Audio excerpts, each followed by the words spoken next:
రోజున ఐక్యవేదికాన్ని ఏర్పాటు చేసి వాస్తవానికి కాంగ్రెస్ కండువలు కప్పుని మాట్లాడితే మేము విమర్శించకూడదు. ఒకటి వస్త్ర పరిశ్రమ ఐక్యవేదిక పేరుతోటి దామోదర్ గారు నిన్న మాట్లాడిన చూస్తుంటే చాలా విడ్డూరంగా అనిపిస్తుంది. ఐక్యవేదిక అంటే సిరిసిల్ల పట్టణ వస్త్ర పరిశ్రమ పైన ఏ విధానంగా గవర్నమెంట్ తోటి మాట్లాడి ఏ విధానంగా ఆర్డర్లు తెప్పియాలి, ఏ విధానంగా పైసలు ఇప్పియాలి, ఏ విధానంగా క్వాలిటీలు చెప్పి చేయించే దాన్ని ఐక్యవేదిక అంటారు. నీది నిన్నటి రోజున చూస్తుంటే నీది ఐక్యవేదిక లెక్క లేదు. కేవలం నీ వ్యక్తిగత లబ్ధి పొందకే నిన్న ప్రెస్ మీట్ పెట్టినట్టు పట్టణ ప్రజలందరికీ అర్థమవుతుంది. ఇందులో గత 3 రోజుల క్రితం వస్త్ర పరిశ్రమ సంవత్సరం పొద్దు ఆర్డర్ అనేది బతుకమ్మ చీరలకు పాత బకాయిలు అనేవి చెల్లిస్తే కొత్త ఆర్డర్ వచ్చింది. మిగతా డబ్బులు ఇస్తే ఆర్డర్ పైన చేసేందుకు కార్మికులకు కానీ ఆసాములకు కానీ పని ఉంటుందని సిరిసిల్ల వస్త్ర పరిశ్రమ పైన నేను మాట్లాడడం జరిగింది. ఏమని ఒక పేపర్లో 500 కోట్లు రిలీజ్ అని, ఒక పేపర్లో 300 కోట్లు రిలీజ్ అని చెప్పి రాస్తుండ్రు. వాస్తవానికి పత్రికా సోదరులకు వాస్తవానికి 150 నుంచి 200 కోట్లు వచ్చింది. బకాయి గత ప్రభుత్వం 500 కోట్లు 400 కోట్లు అంటున్నారు. 200 బతుకమ్మకు సంబంధించిన 150 కోట్లు, మిగతా 78 కోట్లు. దానికి ఇట్లా రాయడం కరెక్ట్ కాదు, వాస్తవాలు రాయండి అని చెప్పడం జరిగింది. మిగతాది వస్త్ర పరిశ్రమ పైన యాదవ్ డిపాజిట్ పెట్టారు. 200 మంది దరఖాస్తులు చేసుకుంటే 70 మందికి ఇవ్వడం జరిగింది 2 నెలల. అది సవరణ చేసి కార్మికులను, ఆసాములను, వస్త్ర పరిశ్రమ స్టేట్లను పాత బకాయిలు రిలీజ్ చేసి ఇవ్వమని చెప్పి వ్యక్తిగతంగా ఒక పార్టీ ప్రెసిడెంట్గా నేను సిరిసిల్ల పద్మచారి సోదరులకు నేను విన్నవించుకోవడం జరిగింది. దానికి బదులుగా నిన్న రోజున నాకేదో 3 కోట్లు వచ్చినాయట, నాకేదో 5 సంఘాలు ఉన్నాయట. వ్యక్తిగతంగా ఐక్యవేదిక చేసే పని వివేకం అది. 3 కోట్లు 30 కోట్లు కానీ ఎంత పెట్టుబడి పెడతాం అంత పేరు వస్తుంది కావచ్చు. ఇలా ఆ పక్క పొన్న కూకున్న సేట్లకు ఒక్కొక్కరికి 30-40 సంఘాలు ఉన్నాయి. ఇన్ని రోజులు పబ్లిక్ ఏంటంటే జిందన్ చక్రప 4,000 పేరు బాగా అనుకున్నారు. నిన్న రోజులు నువ్వు చదివిన దాన్ని అర్థమవుతుంది ఏంటిదంటే గత ప్రభుత్వంలో ఉన్నా కానీ నేను ఎలాంటిది బతుకమ్మ చీరల పైన ఉన్న వ్యవస్థ నడిపించుకున్నా, నేను ఎక్కువ నేను చేసుకోలేదు. దాన్ని బట్టి నేను అర్థమైంది సిరిసిల్ల వస్త్ర వ్యాపారాలకు. అంతేకాకుండా నిన్నటి రోజున వ్యక్తిగతంగా నా అకౌంట్ తెప్పించుకొని ప్రెస్ మీట్ పెట్టడం పూర్తి స్థాయిలో నేను ఖండిస్తున్నా. అంతేకాకుండా దామోదర్ గారు నీ వ్యక్తిగత చరిత్ర పోతే చాలా ఉంటుంది, కానీ ఎందుకనంటే నేను పోవడం లేదు. మా మిత్రులు మాట్లాడతారు. ఒక సమస్య మీద నేను చెప్తున్నా, నువ్వు ఏ పరిస్థితి నుంచి వెళ్ళి కేటీఆర్ దగ్గరికి ఏ పరిస్థితులు ఉన్నావు, ఏ పరిస్థితులు వచ్చినావు, ఇలా పార్టీ ప్రభుత్వం పోగానే నువ్వు ఎక్కడ జోకుతుందన్నది వస్త్ర వ్యాపార పరిశ్రమలందరికీ నిన్నటి రోజున దాన్ని బట్టి అర్థమైపోతుంది. కాబట్టి దయచేసి వ్యక్తిగతంగా విమర్శించడం మానుకోవాలని చెప్పి ఈ సందర్భంగా దామోదర్ గారిని హెచ్చరించడం జరుగుతుంది. ఒకవేళ మీరు బహిరంగ చర్చ సిద్ధమని అంటున్నారు, గత ప్రభుత్వంలో కేటీఆర్ గారు 200 కోట్లు ఇచ్చిండు, 350 కోట్లకు 200 కోట్ల రూపాయలు బతుకమ్మ పేమెంట్ 40% పేమెంట్ వచ్చింది. మిగతా 40% వేసిందని నేను చెప్పడం జరిగింది. 90% మేమే వేసిందని చెప్పి గొప్పలు చెప్పుకుంటున్నాం. గాంధీ కాడికి బహిరంగ చర్చ సిద్ధమనంటే అంబేద్కర్ కాడికైనా పర్వాలేదు, గాంధీ కాడికైనా పర్వాలేదు, రేపు 10 గంటలకు మేము సిద్ధంగా ఉంటాం, మీరు రావాలని చెప్పి ఈ సందర్భంగా హెచ్చరిస్తున్నాం. ముఖ్యంగా నేను రోజున పెద్దలు ప్రభుత్వ విప్పు ఆది శ్రీనివాస్ గారు పక్క వాళ్ళు కొంతమంది చెప్తే ఆయన నిజమే అనుకుని మాట్లాడడం జరుగుతుంది. వాస్తవానికి వ్యక్తిగతంగా ఆది శ్రీనివాస్ అంటే నాకు చాలా గౌరవం. ఎందుకనంటే నిన్నటి రోజున మాట్లాడుతుంటే మున్సిపల్ పైన మాట్లాడారు. మా ప్రభుత్వం ఉన్నప్పుడు మున్సిపల్ అవినీతికి పాల్పడ్డదని చెప్పి మాట్లాడారు. వాస్తవానికి 5 ఏళ్ల పాలనలో ఒక వ్యక్తులు చెప్పి కలెక్టర్కు లేనిపోని మాటలు చెప్పి కోట్ల రూపాయలు మున్సిపల్ అన్యాక్రాంతం అయిపోయిందని చెప్పి కలెక్టర్కు చెప్పడం జరిగింది. అదే వ్యక్తులు నిన్న రోజున పెద్దలు ఆది శ్రీనివాస్ గారికి అన్నగారికి చెప్పడం జరిగింది. దాన్ని పట్టుకొని నిన్న ప్రెస్ మీట్లో మాట్లాడడం చాలా బాధ అనిపిస్తుంది. సినన్న వ్యక్తిగతంగా మీరంటే నాకు చాలా అభిమానం. అటువంటి పాలన మున్సిపల్ పాలన మేము చేయలేదు. ఒక సబ్జెక్ట్ ఏమన్నా అంటే 3 అంతస్తులు 4 అంతస్తులు ఉన్న వాళ్ళకు డబుల్ బెడ్రూమ్లు ఇచ్చిండ్రు, చూస్తామని మీరు మాట్లాడారు. అటువంటి వారి ఉంటే అటువంటి ఎలాంటిది సాగు ఇవ్వకుండా పూర్తి అధికారులకే ఇచ్చి ఇలా రాష్ట్రంలోనే మొదటి స్థాయిగా మేము నిల్చున్నాం. చిట్టీలు తీస్తే సుతా ఇబ్బంది అవుతుందని చెప్పి ల్యాప్టాప్ ద్వారా బటన్ నొక్కి విలేకరుల సమక్షంలో తీయడం జరిగింది. అలా ఎలాంటి అవకతవకలు 3 అంతస్తుల బిల్డింగులు ఉంటే ఏది తీసేయి, దానికి మాకు ఎలాంటి సంబంధం లేదు. రెండోది విచిత్రం అంటే నాకు సంఘటన ఏంటంటే పైసలు రోడ్లు పోతామంటే పైసలు మేమనుకుంటే అసలు రోడ్డు పోయకుండా కానీ పోసినట్టు బిల్లు రికార్డ్ చేసుకొని తీసుకున్నాను. పక్క వాళ్ళు చెప్తే మీరు చెప్పింది సరేనా. వాస్తవానికి అటువంటిది ఏమైనా ఉంటే బహిరంగ చర్చకు సుతా నేను కలెక్టర్ దగ్గరికి రమ్మంటే కలెక్టర్ దగ్గరికి వస్తా, మున్సిపాల్ రమ్మంటే మున్సిపాల్కి వస్తాం. అటువంటి ఏమైనా అవకతవకలు ఉంటే పబ్లిక్ను దీనివల్ల ఏంటంటే ఇట్లా జరిగిందా అని చెప్పి అపోహలు ఉంటాయి.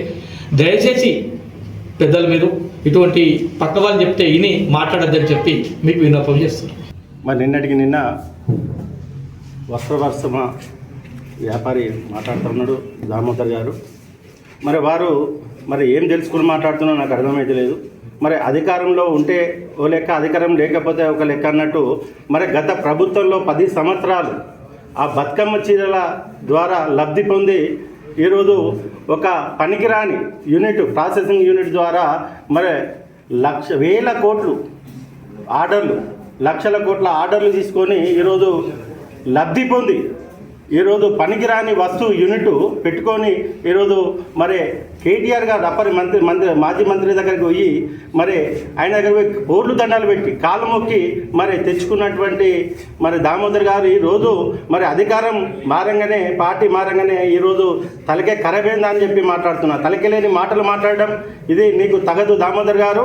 మరి నువ్వు ఏ విధంగా లబ్ధి పొందినావో, ఏ విధంగా మరి ఈరోజు నువ్వు కోట్లకు పరిగెత్తినావో, మరి గత ప్రభుత్వంలో నువ్వు ఎంత సంపాదించినావో ఈరోజు ప్రజలందరూ కూడా, కార్మికులు, ఆసాములు అందరూ కూడా గమనిస్తున్నారు. మరి ఎటువంటి మాటలు, అసత్యపు ఆరోపణలు అంట. మొన్న మాట్లాడితే మా అధ్యక్షులు మరి గౌరవనీయులు మరి చక్రపాణి గారు ఏమని మాట్లాడిండు, పరిశ్రమకు సంబంధించినటువంటి వ్యవస్థ మనుగడ ప్రశ్నార్థకంగా మారింది. ఈరోజు కార్మికులకు పని లేదు, పని లేకపోవడం వల్ల మరి ఇక్కడ దానిపై మరి ఈ యొక్క ఊళ్ళో బతుకుతున్నటువంటి చిరు వ్యాపారులు కావచ్చు, హోటల్ కార్మికులు కావచ్చు, ఇతర కార్మికులందరూ కూడా ఈ యొక్క పరిశ్రమ నడవకపోవడం వల్ల వాళ్ళ వ్యాపారాలు కూడా దెబ్బతిన్నాయి. మరి దానికి సంబంధించినటువంటి బకాయిలు కూడా ఇస్తే ఈరోజు మరి మీరు ఇచ్చినటువంటి ఆర్డర్లు తెచ్చుకొని పని చేయొచ్చు అని చెప్పి ఉద్దేశం కొద్దీ ఆయన మాట్లాడితే ఆయన పైన వ్యక్తిగతంగా మరి ఆరోపణలు చేయడం అంటే ఇది నీకు సంబంధించినటువంటి ఒకటి నువ్వు ఏ విధంగా లబ్ధి పొందినావు, ఏ విధంగా చేసినావు అనేది ఒకసారి గమనించుకుంటే బాగుంటుంది. ఖచ్చితంగా ఎవరి చరిత్ర అయిందనేది మరి ఈరోజు ప్రజలు గమనిస్తున్నారు. నీ చరిత్ర మొత్తం తీస్తాం బిడ్డ. నువ్వు ఇటువంటి మాటలు మాట్లాడడం, బీఆర్ఎస్పై బురద జల్లే విషయాన్ని నువ్వు చేస్తే మాత్రం ఊరుకునే పరిస్థితి లేదు. బతుకమ్మ చీరల బతుకు పొందింది, బతుకు తెరువు చేసింది, జీవనోపాధి పొందింది మరి ఎవరు, ఏ కథ అనేది కూడా ఈరోజు ప్రజలందరూ కూడా గమనిస్తున్నారు. అదేవిధంగా 10 హెచ్పీలు ఉన్నదాన్ని 25 హెచ్పీల వరకు కాంగ్రెస్ ప్రభుత్వం తెచ్చిందని మాట్లాడుతున్నావు. మరి మీరు గమనించాలి. మరి విద్యుత్ నియంత్రణ మండలి మరి గత చైర్మన్ గారు మరి ఇక్కడ మరి ప్రజా అభిప్రాయాన్ని స్వీకరణ పెట్టడం జరిగింది. మరి పూర్తి స్థాయిలో వాళ్ళు ఎక్కడ పెడితే కూడా అక్కడ కూడా మా బీఆర్ఎస్ పార్టీ పక్షాన మరి వెళ్ళి కూడా మరి ఈరోజు వస్త్ర పరిశ్రమకు సంబంధించినటువంటి నేత కార్మికులు ఆదుకోవాలి, ఆ యొక్క వస్త్ర పరిశ్రమను కాపాడాలనే ఉద్దేశం కొద్దీ మరి 10% ఉన్నటువంటి హెచ్పీని మరి 25 హెచ్పీల వరకు సబ్సిడీ ఇవ్వాలని చెప్పి మా గౌరవనీయులు ఇక్కడ సిరిసిల్లలో జరిగినటువంటి మరి ప్రజా అభిప్రాయ సేకరణ కూడా వారు వివరించడం జరిగింది. మరి వెంటనే ప్రభుత్వం కూడా మరి దిగి రావడం 25 హెచ్ల వరకు కూడా కావడం జరిగింది. దాన్ని మేము ఏదో ఘనకార్యం చేసుకున్నామని గొప్పలు చెప్పుకోవడం అనేది కరెక్ట్ కాదు. మీరు చేసిందల్లా మరి వరుస పరిశ్రమకి ఏమీ లేదు. ఇప్పటికి కూడా ఆర్డర్లు రాక మరి కార్మికులందరూ కూడా తట్టా పారబట్టుకొని ఈరోజు లేబర్ అడ్డకు పోతున్నటువంటి పరిస్థితి ఉన్నది. దాదాపు 200 మంది మీ నూలు డిపోకు దరఖాస్తు చేసుకుంటే ఎంతమందికి ఇచ్చినాయా? 70 మంది కూడా మరి ఇవ్వనటువంటి పరిస్థితి ఉన్నది. ఇప్పటికి కూడా ఎక్కడ కూడా నీ ఇందిరమ్మ చీరలు మరి సాయంత్రం మీదకి ఎక్కినటువంటి పరిస్థితి లేదు. కాబట్టి నేను దయచేసి కోరుతా ఉన్నా, వెంటనే చీరలు ఇచ్చి మరి కార్మికులను ఆదుకోవాలని చెప్పి కూడా కోరుతున్నాను. అలాగే వర్కర్ టు ఓనర్ పథకం అని మరి పూర్తిగా అది ఒక గోదంగా మార్చినటువంటి పరిస్థితి ఉన్నది. కాబట్టి దాన్ని వెంటనే వర్కర్ టు ఓనర్ ద్వారా మరి కార్మికులకు ఓనర్గా చేసేటువంటి బాధ్యత ఈ ప్రభుత్వం తీసుకోవాలని చెప్పి కూడా ఈ సందర్భంగా తెలియజేస్తూ, అదేవిధంగా ఇటువంటి అవాకులు చెవాకులపై మాట్లాడతాం ఖబర్దార్ ఊరుకునే పరిస్థితి లేదు. దామోదర్ గారు వెంటనే ఈ యొక్క మాటలను వెనక్కి తీసుకోవాలి. మరి గత ప్రభుత్వం బతుకమ్మ వచ్చిన తర్వాత ఎన్ని కోట్లు ఇచ్చింది, ఏం కథ, ఎన్ని ఆర్డర్లు ఇచ్చిందనే దానిపైన మేము చర్చకు సిద్ధం అని చెప్పి కూడా ఈ సందర్భంగా తెలియజేస్తా ఉన్నాం. వస్త్ర పరిశ్రమకు వర్గాలందరికీ కూడా తేటతెల్లం చేయాల్సింది ఉంది. తప్పకుండా ఇవన్నీ కూడా బీఆర్ఎస్ ప్రభుత్వంలో ఇప్పుడు జనరల్గా 14 నెలల నుంచి సిరిసిల్లలో వింటున్నాం. గత ప్రభుత్వం తప్పుడు విధానాలతోనే సిరిసిల్ల వస్త్ర పరిశ్రమ కుదేలైంది. మరి నిజంగా ఒకసారి ఆలోచన చేస్తే సిరిసిల్ల వస్త్ర పరిశ్రమకు సంబంధించిన వాళ్ళు కానీ వస్త్ర పరిశ్రమ పెద్దలు కానీ క్లియర్గా ఆలోచించాల్సిన అవసరం ఉంది. ఎందుకంటే నిన్న ఏదో ఒక మా సోదరుని గురించి మాట్లాడిండ్రు. ఈ వ్యక్తిగతాలు పనికిరావు. ఎందుకంటే కేటీఆర్ గారు కేసీఆర్ గారు ఆలోచన చేసేది, ఆనాడు జిందర్ చక్రపాణి గారు నేను కరీంనగర్లో ఉన్న రోజు కేసీఆర్ గారు మాట్లాడి రేపు పొద్దున వస్త్ర పరిశ్రమకు సంబంధించిన వాళ్ళని తీసుకురమ్మన్నారు. ఎవరిని తీసుకురమ్మని చెప్పలేదు. దాదాపు ఒక 30-40 మందిని వస్త్ర పరిశ్రమకు సంబంధించిన వాళ్ళని తీసుకొని చక్రపాణి గారు నేను వెళ్ళడం జరిగింది.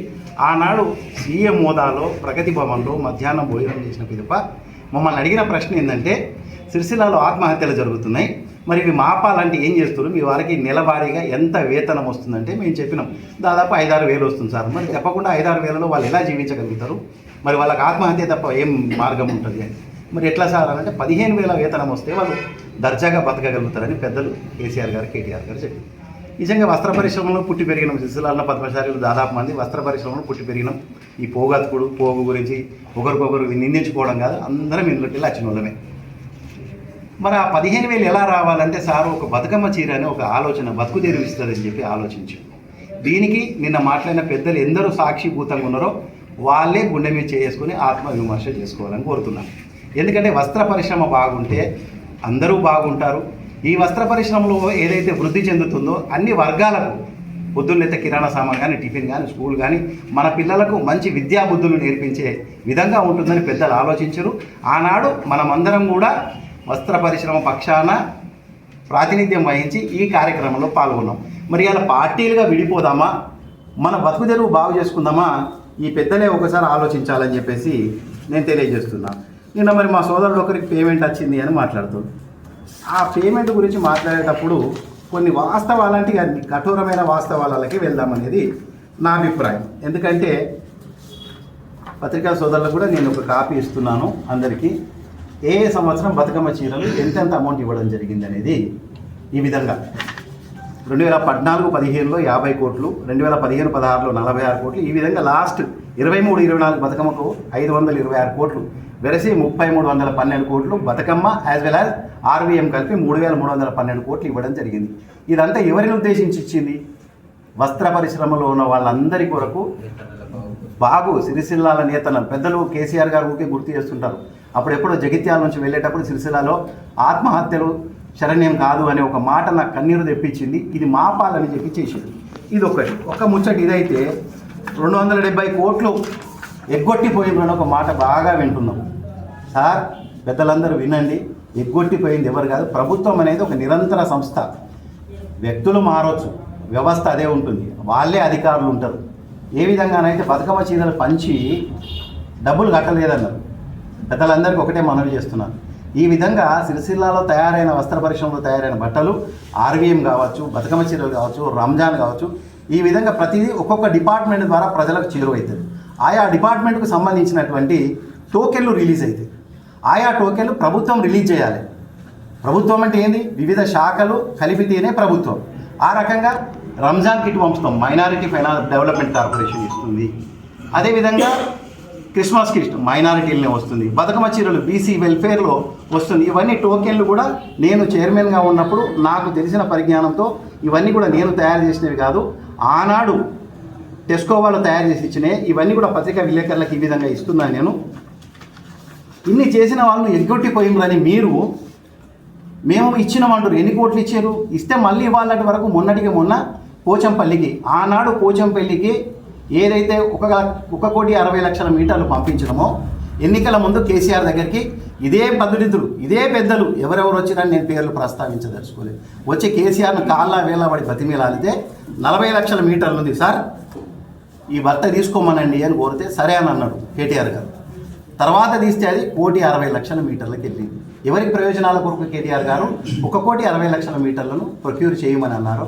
ఒక్కసారి గుండె మీద చేసుకొని మరి మేము ప్రొక్యూర్మెంట్ చేయగలిగినాం, కానీ ఆ బిల్లులు వేసేంత సమయం లేదు. ఇంకొకటి ఏంటంటే అందరూ కూడా బాగా గుర్తుంచుకోవాల్సింది ఏంటంటే అక్టోబర్ 15 వరకు ఈ ప్రొక్యూర్మెంట్ బతుకమ్మ 23-24 ప్రొక్యూర్మెంట్ జరిగింది. మరి ఆనాటికి 350 కోట్ల ఆర్డర్లో దాదాపు 200 కోట్లు రిలీజ్ చేసాం. మిగతా డబ్బులు రిలీజ్ చేయకపోవచ్చు. అంతేకాకుండా ప్రతిసారి కూడా బకాయిలలో 10%, 20% నేను చైర్మన్ అయ్యే వరకు కూడా నాకు అంత అవగాహన కూడా తర్వాత తెలుసుకున్నాం. క్వాలిటీ టెస్టింగ్లు అవి అయిన తర్వాత 10% రిలీజ్ చేయడం జరుగుతుంది. ఆ రకంగా కొంత అమౌంట్ నిల్వ ఉంటుంది. అది ఒక కాలక్రమణిక ప్రకారంగా టెస్ట్ రిపోర్ట్ వచ్చిన తర్వాత రిలీజ్ చేస్తారు. ఆ రకంగా అంతా కలిపితే ఉంటే మరి ఇలా 14 నెలలు మీరు ఇచ్చిన అంటే ఇవాళకి ఇంకా బకాయిలు ఎందుకు ఉన్నాయి? నిన్న మాట్లాడిన పెద్దలకు నేను ఒకటే వినతి చేస్తున్నా. మరి ఇవాళ ప్రతిపక్షాలు రాద్ధాంతం చేస్తున్నా, మీరు ఇచ్చినామని చెప్పుకున్నా ఇంకా బకాయిలు ఎంత ఉన్నాయి? ఇగో ఈ విధంగా ఏ డిపార్ట్మెంట్ నుంచి ఎంత బకాయిలు మీకు ప్రజలకు చెల్లించాల్సి ఉంది ఈ సిరిసిల్ల వస్త్ర పరిశ్రమకు చెందిన వారికి ఈ ఒక డాక్యుమెంట్ ఏదైతే టెస్కో నుంచి ఒక పబ్లిష్ చేయించండి. పత్రికాముఖంగా అధికారులనే రిలీజ్ చేయమనండి. పార్టీలు కొట్లాటలు కాదు. ఇంకా ఎన్ని కోట్లు బకాయి ఉన్నాయి? మేము మొత్తం ఇచ్చేసినాం అని అంటున్నారు. ఇచ్చేస్తే ఏలాంటి వరకు కూడా 1,60,00,000 మీటర్లకు బిల్లు లేదు. అంతకుముందు 10%, 20% రావాల్సిన దానికి ఇప్పటి వరకు అతి గతి లేదు. మరి 14 నెలలు అవుతుంది. మరి ఈ పెద్దలంతా ఆలోచించారు. అదే కేసీఆర్ గారు, కేటీఆర్ గారు ఉంటే 14 నెలలుగా ఈ బకాయిలు ఇట్లా ఉంటే ఊకుండే వాళ్ళ. ప్రతి మీటింగ్లో ఏ సందర్భమైనా ఎక్కడైనా వస్త్ర పరిశ్రమకు సంబంధించిన వాళ్ళు కేటీఆర్ గారిని కలవడం, డబ్బులు వసూలు కావాలనడం, ఆ విధంగా 7 సంవత్సరాలు మనం లాభపడ్డమే. మరి ఇదేనా విధానం? తిన్న రేవు తలవాలని పెద్దలు చెప్తుంటారు. ఇంకా ఇది చెప్తున్నాను, ఎంతెంత బకాయిలు ఎంతెంత పర్సెంటేజ్ రావాల్సి ఉంటుందని ఒక నమూనాగా నేను ఇది మీకు చూపిస్తున్నాను మిత్రులకు. అంతేకాకుండా వస్త్ర పరిశ్రమ కుదేలైపోయిందంటే నేను ఒక 2 నిమిషాల్లో ఆనాటి నుంచి ఈనాటికి బడ్జెట్లో తొలిసారి కేసీఆర్ గారు వచ్చినాక 1,200 కోట్ల బడ్జెట్ ఇవ్వడం జరిగింది. ఇది నేను చెప్పింది నిజమో అబద్ధమో ఇప్పుడు మీరు ప్రభుత్వంలో ఉన్నారు, అధికారులంతా మీ చెప్పు చేతల్నే ఉన్నారు. మరి వాళ్ళని అడిగి 1,200 కోట్ల రూపాయల బడ్జెట్ ఇచ్చింది నిజమా అబద్ధమా? ఈ పేపర్ కూడా పత్రికా విలేకరుల ద్వారా సిరిసిల్ల పట్టణ ప్రజలకు అదేవిధంగా వస్త్ర పరిశ్రమకు సంబంధించిన పెద్దలందరికీ కూడా తెలియజేస్తున్నాను. ఒక్కసారి ఆకలింపు చేసుకోండి. పత్రికా విలేకరులు కూడా నేను ప్రత్యేకించి విన్నపం చేస్తున్నాను. ఈ వివరాలన్నీ కూడా ప్రజలకు తెలియజేసే విధంగా మీరు బాధ్యత తీసుకుంటాను కోరుతున్నాను. అంతేకాకుండా జియో ట్యాగింగ్ అంతవరకు లేని పవర్ లూమ్స్ కానీ హ్యాండ్లూమ్స్ కానీ జియో ట్యాగింగ్ ఇవ్వడం జరిగింది. ప్రభుత్వం ఆర్డర్లు ఏ విధంగా ఇచ్చిందో మీకు ఇప్పుడే సబ్మిట్ చేశాను. నేతన్నకు బీమా అనే పథకం అసలు భారతదేశంలో వస్త్ర పరిశ్రమ అనేది రైతుల తర్వాత అత్యధికంగా మంది లాభం పొందుతున్నది, ఉపాధి కల్పిస్తున్న పరిశ్రమ నేత పరిశ్రమ. పవర్ లూమ్ కావచ్చు, హ్యాండ్లూమ్ కావచ్చు, ఇంకా రకరకాలుగా కావచ్చు.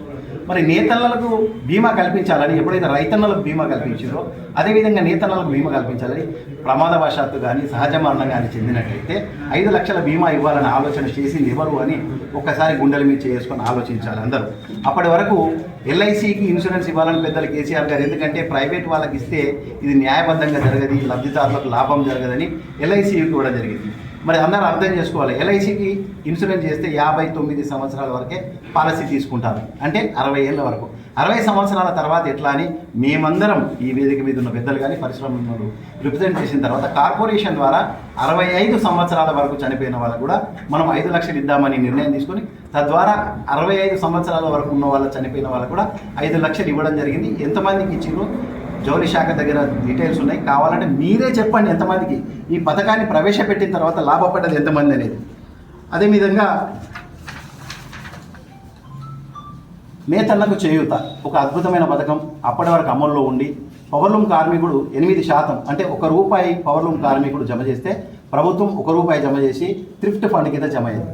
అదే చేనేత శాఖకైతే 8% లబ్ధిదారులు, 8% రాష్ట్ర ప్రభుత్వం, 8% కేంద్ర ప్రభుత్వం కట్టాల్సిందని కేంద్ర ప్రభుత్వం ఎప్పుడైతే ఈ చెల్లింపులు చేయడం ద్వారా చేయలేని సందర్భంలో రాష్ట్ర ప్రభుత్వం కేసీఆర్ గారు, కేటీఆర్ గారు 16% కూడా అంటే ₹1 లబ్ధిదారుడు కడితే ₹2 రాష్ట్ర ప్రభుత్వం తన బడ్జెట్ నుంచి కేటాయించి చేనేత వర్గాలను కాపాడుకున్న ఘనత కేసీఆర్, కేటీఆర్ అని చెప్పేసి చెబుతున్నాను. ఇది నిజమో అబద్ధమో ఒక్కసారి పరిశీలించుకోండి. నాకు అప్పటికి ఉన్నంత వరకు అయితే 200 మంది 13 మంది చేనేత కార్మికులు నమోదు కావడం జరిగింది.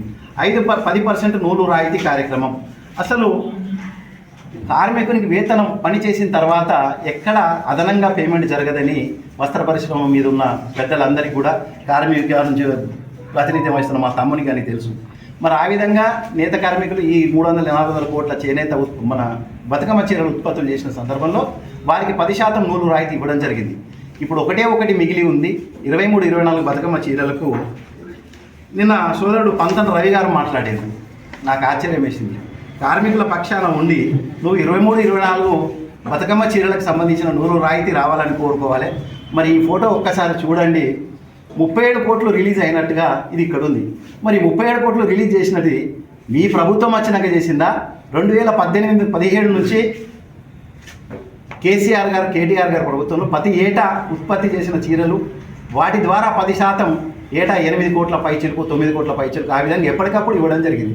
మరి దీని అర్థం ఏందో ఇదేమో తుమ్మల నాగేశ్వరరావు గారు హైదరాబాద్లో ఇచ్చిన ఫోటో ఉంది. మరి సిరిసిల్లాలో కూడా పెద్దలు ఈ ప్రాంత ప్రజాప్రతినిధులు అదే చెప్పును అదే మాదిరిగా ఇవ్వడం జరిగింది. మరి ఇవన్నీ మీరు ఇచ్చినట్టయితే 37 కోట్లు మీరు ఇచ్చినట్టయితే మరి ఇవాళ 23-24 10% యారన్ సబ్సిడీ ఎందుకు నేత కార్మికులకు సిరిసిల్లాలో రాలే? నేత కార్మికులు ఇప్పుడున్న విపత్కరమైన పరిస్థితులలో ఈ 10% ఎప్పుడు వస్తుందా అని ఆతృతగా ఎదురు చూస్తున్నారు. మరి దాని గురించి బాధ్యత తీసుకోండి. ప్రతిపక్షాలను విమర్శ చేయడం, ఒక వ్యక్తులను టార్గెట్ చేయడం, తద్వారా మీరు సాధించేది ఏం లేదు. మనం ఏ పార్టీలో ఉన్నా మనం ఏం చేస్తున్నా వస్త్ర పరిశ్రమ బాగుండాలి, తద్వారా సిరిసిల్ల బాగుంటుందనే విషయాన్ని మీకు తెలియజేస్తున్నాను. పింజర డాబీలు కూడా మనందరికీ తెలుసు.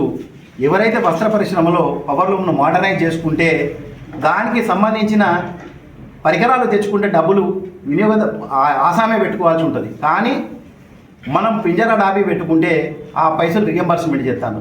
ఇక్కడ చాలా పోరాటాలు జరిగినాయి. దాని తద్వారా దాని ఫలితంగా ఆనాడు ఉన్న వీసీ గారు శైలజరామయ్య గారు మాట్లాడి ఒక సంవత్సర విడత కొరకు అగ్రిమెంట్ చేసి ఇవ్వడం జరిగింది. తర్వాత రెండో విడత కూడా ఇవ్వాలని అడిగిన సందర్భంలో ఒరిజినల్ పర్చేజ్ చేసిన బిల్లులు ఉంటే ఎంత అమౌంట్ అయితే ఇన్వెస్ట్ చేసిరో అంత కూడా ఇవ్వాల్సి ఉంటుంది, ఇస్తామని ప్రభుత్వంలో ఉన్న పెద్దలు కానీ అధికారులు కానీ చెప్పారు. మరి మనం తెచ్చుకున్నది సెకండ్ హ్యాండ్ వల్ల బిల్లులు ప్రొడ్యూస్ చేయలేకపోవడం వల్ల వారికి మనము పూర్తి స్థాయిలో న్యాయం చేయలేకపోయినప్పటికీ 9.5 అంటే దాదాపు 19.5 కోట్ల రూపాయలు కూడా పింజర డాబీ కొరకు ఇవ్వడం జరిగింది. చేనేత మిత్ర చేనేత కార్మికులకు 40% నూలు సబ్సిడీ కొరకు చేనేత మిత్ర ప్రభుత్వం ప్రవేశపెట్టబడింది. దాని ద్వారా కూడా మన 2023 ఎన్నికల వరకు 46 సబ్సిడీ 40% ఏదైతుందో జీరో చేయడం జరిగింది. ఇది నేను విశ్వాసంగా తెలియజేస్తున్నాను. కావాలంటే చేనేత జౌళి శాఖ అధికారులతో కూడా మీరు రికార్డు తీసుకోవచ్చు. అంతేకాకుండా ఎవరికైతే జియో ట్యాగింగ్ మేము పనిచేస్తున్నటువంటి నేత కార్మికులకు 2,000 రూపాయల పెన్షన్ ఇవ్వడం, అనుబంధ కార్మికులకు 500 ఇద్దరికి అంటే తద్వారా 3,000 రూపాయల లబ్ధి ఒక కుటుంబానికి చేరే విధంగా కూడా ఆనాడు మనం చేనేత కార్మికులను కానీ కాపాడుకోవడానికి చేసుకున్న చర్యలు ఉన్నాయి. ఈ విధంగా చెప్పుకుంటూ పోతే ఇంకా చాలా ఉన్నాయి మన దగ్గర. సిరిసిల్లలో టెక్స్టైల్ పార్క్ 2004లో మరి ఇవాళ మాట్లాడేటోళ్ళు ఎక్కడ ఉన్నారో మాకు తెలియదు. కానీ ఈ వేదిక మీద ఉన్న చాలామందిని కూడా వర్చువల్గా కేంద్రంలో ఉన్నటువంటి బీజేపీ ప్రభుత్వం, రాష్ట్రంలో ఉన్నటువంటి టీడీపీ ప్రభుత్వం ద్వారా వర్చువల్గా ప్రారంభించిన తర్వాత అక్కడ మౌలిక సదుపాయాలు కూడా కల్పించబడలేదు. మరి ఎప్పుడైతే చేనేత జౌళి శాఖ మంత్రిగా కేటీఆర్ గారు వచ్చినాక మౌలిక సదుపాయాలు కల్పించడం ఏమవుతుందో గుడ్డివాని కూడా కళ్ళు లేకున్నా కనబడే విధంగా అభివృద్ధి చేయడం జరిగింది. వారికి కూడా ప్రభుత్వం ద్వారా ఆర్డర్లు ఇప్పించి వాళ్ళు కూడా బాగుపడే విధంగా చర్యలు తీసుకోవడం జరిగింది. అంతేకాకుండా 80 ఎకరాలలో వర్కర్ టు ఓనర్ 50 షెడ్లు 46 షెడ్లు పవర్లూమ్స్ కొరకు 4 షెడ్లు కమ్యూనిటీ వీవింగ్ ఏంటంటే వార్పింగ్ కానీ సైజింగ్ కానీ అవసరం పడితే 50 షెడ్లు రెడీ చేయడం జరిగింది. ఇదంతా కూడా ఇన్ఫ్రాస్ట్రక్చర్ కంప్లీట్గా రెడీ అయింది. అధికారులు మీ చేతులు ఉన్నారు, ప్రభుత్వం మీ దగ్గర ఉంది.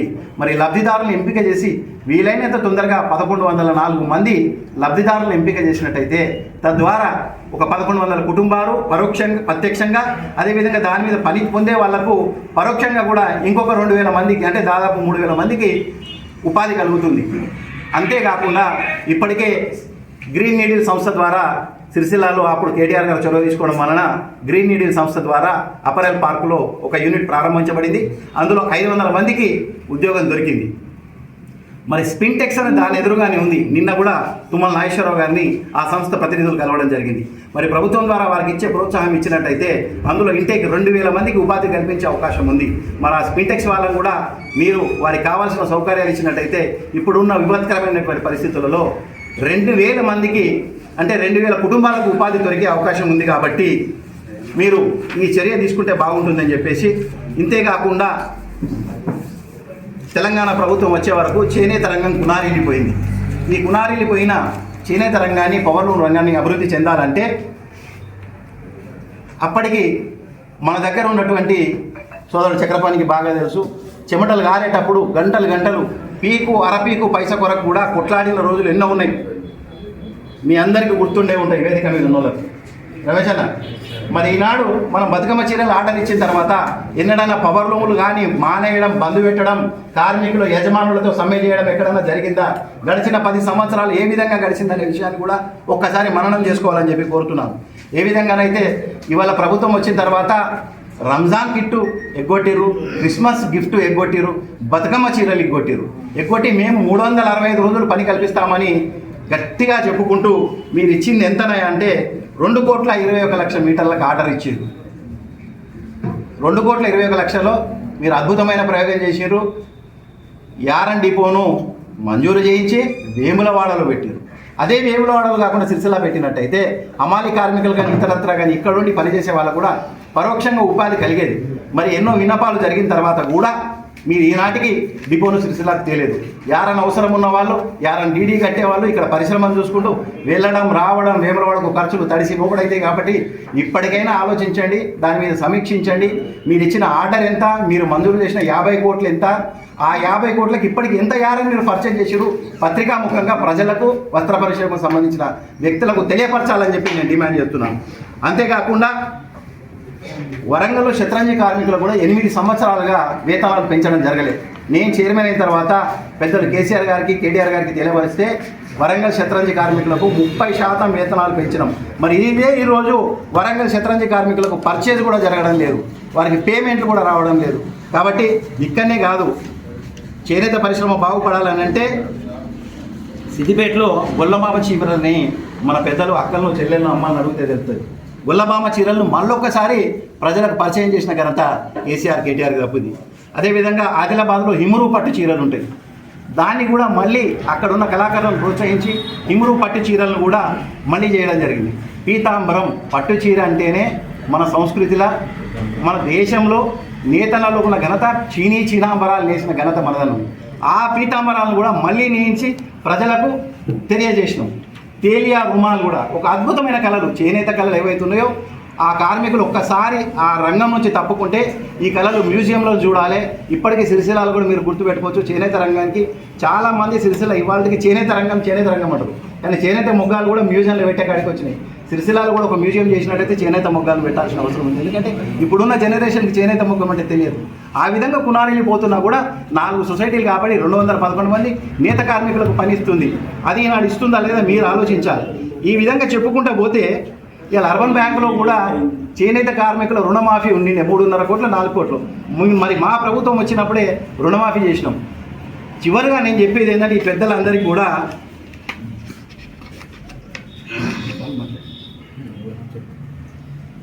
ఆనాడు బిఎంఆర్ సార్థాలో కేటీఆర్ గారు ఎన్నికల ముందు వచ్చినప్పుడు నేత కార్మికుల మీద ఉన్న రుణాలు 32 కోట్లు మాఫీ చేస్తానని హామీ ఇవ్వడం జరిగింది. అంతేకాకుండా చేనేత కార్మికులు ఇస్తున్నటువంటి పెన్షన్ 3,000 నుంచి 5,000 కూడా పెంచుతానని చెప్పి హామీ ఇవ్వడం జరిగింది.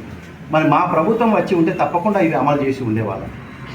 ప్రజలు నిర్ణయాత్మకంగా వ్యవహరించి మా ప్రభుత్వం రాకుండా చేసినాం. కానీ నేత కార్మికుల పట్ల దయ ఉండాల్సినది ప్రభుత్వానికి, ఎవరనేది వ్యక్తులు ఇంపార్టెంట్ కాదు.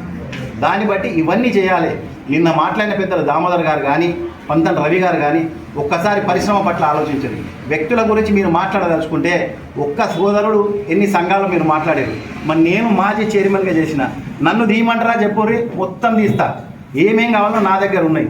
దయచేసి ఇట్లాంటి మనం ఉద్రేకాలకు తావేయద్దు, ఒకరినొకరు విమర్శించుకోవద్దు. పరిశ్రమ బాగుంటేనే మనమందరం బాగుంటాం. ఇవాళటికే 14 నెలలుగా అందరూ కూడా చాలా ఇబ్బంది పడుతున్నారు. వస్త్ర పరిశ్రమ బాగుంటేనే సిరిసిల్లాలు అన్నీ ఉంటాయి. ఇంకొకటి ఏంటంటే నేత పరిశ్రమతో పాటు వ్యవసాయదారుడు, రైతు కూడా బాగుంటేనే బాగుంటుంది. మరి ఇలా 14 నెలల రైతు బీమా వేస్తా అన్నారు, ఇప్పటి వరకు రాలేదు. రైతు బంధు రాలేదు. దానికి రైతు బంధును మార్చేసి ఏమన్నారు, రైతు భరోసా అన్నారు. రైతు భరోసాలో 3 పథకాలు ఉన్నాయి. రైతులు, రైతు కూలీలు, కౌలు రైతులు, ముగ్గురిని వదిలిపెట్టి మీరు ఇప్పటికీ రైతులకే ఇస్తున్నానది ఇయ్యలే. మీరు ఇంత పెద్ద వర్గంగా ఉన్న రైతుల సంక్షేమం తెలియదు, మీకు నేతన్నల సంక్షేమం తెలియదు. విమర్శలు మాత్రం చేస్తున్నారు. దయచేసి మీ అందరికీ ఒకటే కోరుతున్నా, నేతల సంక్షేమం గురించి ఆలోచించండి. నేతన్నల కొరకు గతంలో ఉన్న పథకాలు నిన్నటి రోజుల చేనేత పరిరక్షణ సమితి చెరుపల్లి సీతారాములు గారే కానీ, కురుబటి రమేష్ గారే కానీ గత ప్రభుత్వంలో అమలైన పథకాలను కూడా యథాతథంగా అమలు చేయమని తుమ్మల నాగేశ్వరరావు గారు కోరారు. మీరు సమాజం పట్ల ప్రేమ ఉంటే ఇవన్నీ అమలు చేసే విధంగా బాధ్యత తీసుకోరు. కానీ ఈ విధంగా ఎవరైతే పరిశ్రమలో లాభపడాలని మాట్లాడిన ఒక సోదరునికే మీరు వ్యక్తిగతంగా విమర్శ చేయడం సరైనది కాదని చెప్పి తెలియజేస్తున్నాను. జై తెలంగాణ. జై